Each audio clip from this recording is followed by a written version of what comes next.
কুড়িগ্রামে ৫ বছর আগে সাংবাদিক নির্যাতনে অভিযুক্ত সাবেক জেলা প্রশাসক সুলতানা পারভিনকে জেল হাজতে পাঠানোর পর স্বস্তি জানিয়েছেন নির্যাতিত সাংবাদিক আরিফুল ইসলাম রিগান। তিনি জানান, দেরিতে হলেও এখন তার ন্যায় বিচার পাওয়ার পথ খুলেছে। আর তার আইনজীবীও জানান, এই নির্যাতনের সুষ্ঠু বিচার হলে আইনের শাসন প্রতিষ্ঠার দিকে এগোবে দেশ। তবে আসামি পক্ষের আইনজীবী এ নিয়ে কোনো কথা বলতে চাননি। রাজ্য মুস্তাফিজের তথ্য ছবিতে বিস্তারিত।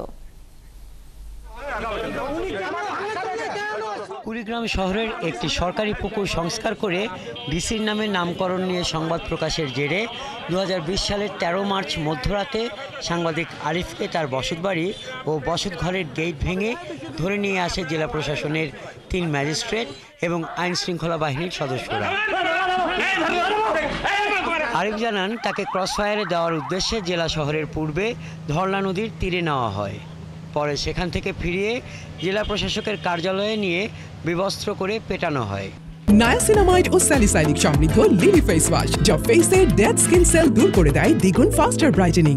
এরপর মাদক রাখার অভিযোগ দেখিয়ে মধ্যরাতে ভ্রাম্যমাণ আদালতের নামে 1 বছরের কারাদণ্ড ও 50,000 টাকা জরিমানা অনাদায়ে আরও 15 দিনের কারাদণ্ডের আদেশ দেওয়া হয়। আমার ঘরের দরজা ভেঙে আমার স্ত্রী সন্তানদের সামনে সামনে থেকে আমাকে তুলে নিয়ে যায়।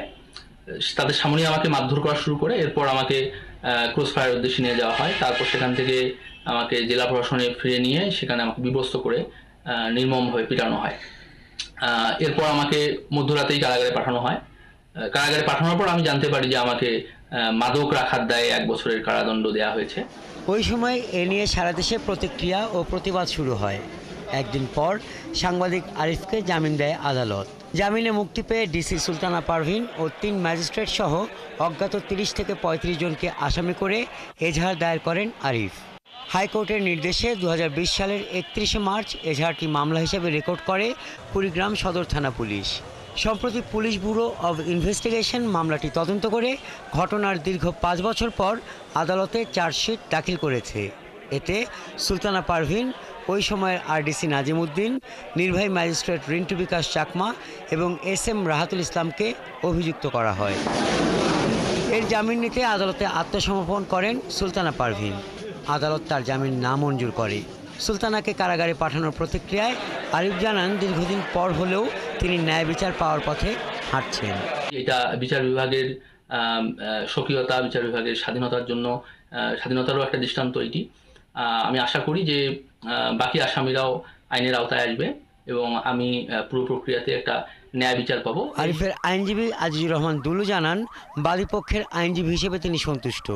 আমরা এই আদেশে ন্যায় বিচার আপাতত পেয়েছি এবং আমরা মনে করি বাংলাদেশের ইতিহাসে ন্যায় বিচার প্রতিষ্ঠার ক্ষেত্রে বাংলাদেশের বিচার বিভাগ একটি অনন্য উচ্চতায় আরোহণ করেছেন এই আদেশের মাধ্যমে। এবং এদিকে বিবাদী পক্ষের আইনজীবী কোনো কথা বলেননি। এ নিয়ে কথা বলতে চাইলে তিনি রীতিমতো অসৌজন্য আচরণ করেন। হাসান আহমেদ, ৭১।